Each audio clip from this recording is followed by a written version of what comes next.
I came here after MFA school from Arizona because I just always wanted to live here. And then I left just last summer because I got married.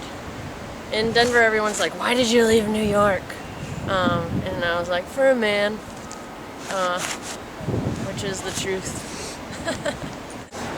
Yeah, you fight against it, and then once it takes you over, you keep fighting because it's so hard to live here.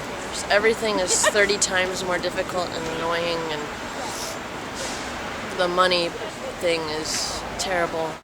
I don't know, there's just these really intense moments when you live here and you are walking down the street in Manhattan or something, and you just look around and you're like, holy shit, I live in New York City. And it's really, it kind of topples you over, just the magnitude of this place, and I really love those feelings.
Gallery.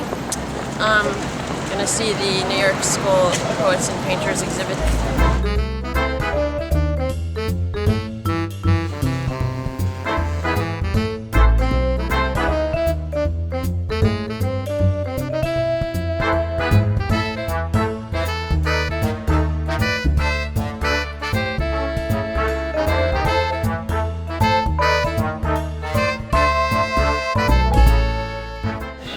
Fitting that it's happening right now when I've come here, because I just thought a lot about Joe Brainerd and Ron Padgett's collaborations when I was putting together my book. And there's this really great letter over there that Joe Brainerd is writing John Ashbery, I think, and the first line is something like, comics aren't really my art form, but I just love to do them because they're fun. And you know, he's pretty known for his comics, and they're not my art form either, but I love to do them because they're fun, and you know, I feel kind of like a hack at the artistic part of it, but I guess it's kind of part of their charm or something.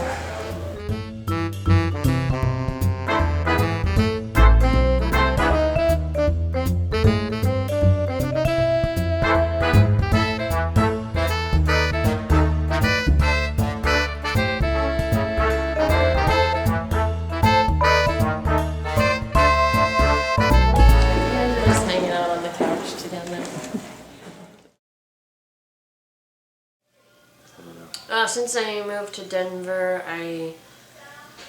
I've relaxed. I've concentrated more on things. I've read more books. I started a reading series. What hit me right away was this great weight of anxiety, like, lifted from my shoulders. Really? Yeah. That I was not aware of how like sort of shut down I was living here, kind of.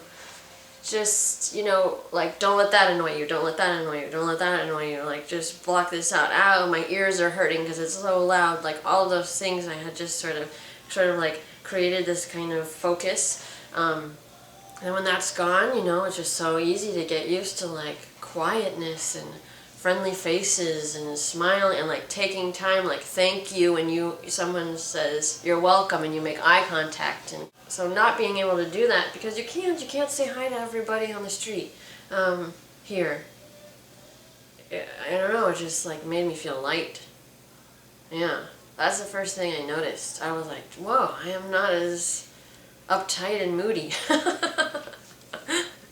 I was like, I'm gonna live like an extra 7 years because I don't live in New York anymore. Which might be totally true. I know. Really. Yeah. Which is sad. That's not a lie. I will read you a comic. I'm really bad at telling stories and explaining things, so we'll see how this goes. This comic is about a pair of boobs falling from the sky and just slowly, quietly landing on a telephone.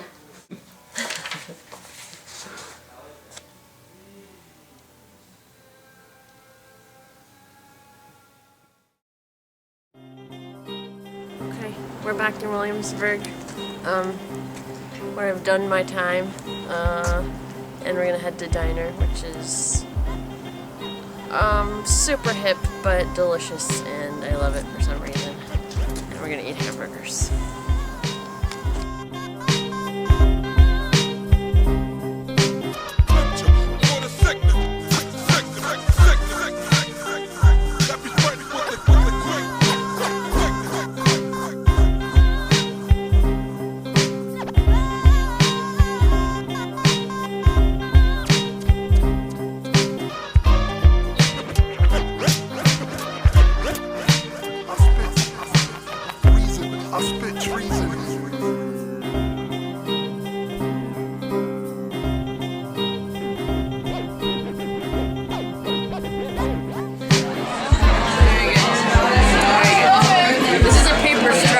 That's how fucking hip this place is.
We're at Pete's Candy Store, where I ran the multifarious array for 5 years. And it's like the bar in Cheers where you go in and everyone's like, Norm! But your name is Sommer.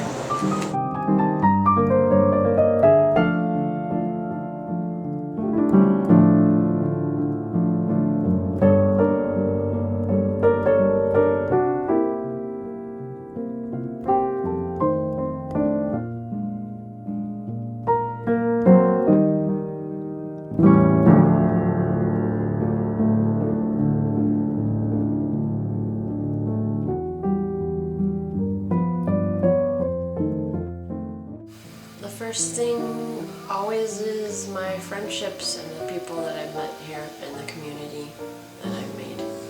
That's the first thing I take away. I think this place attracts so many creative, strong, amazing, fun people, and I don't know, you meet them, and I've just made friends that I will have for the rest of my life.